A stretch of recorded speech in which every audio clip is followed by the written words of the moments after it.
Kailangan po ba 2 years of employment and 2 years build-up of credit bago ka ma-approve? Ang sagot dyan, depende. Pero, ito ang totoo.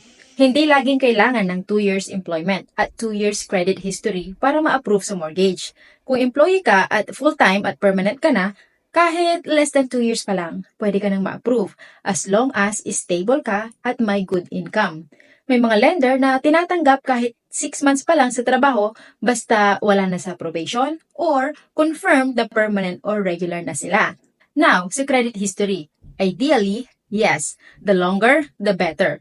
Pero, kung may 1 year ka na ng active credit usage like credit card or loan at maayos ang credit score mo like 680 at pataas, pwede na rin yan sa maraming lender. Pero ito ang catch. Lahat yan case-to-case basis.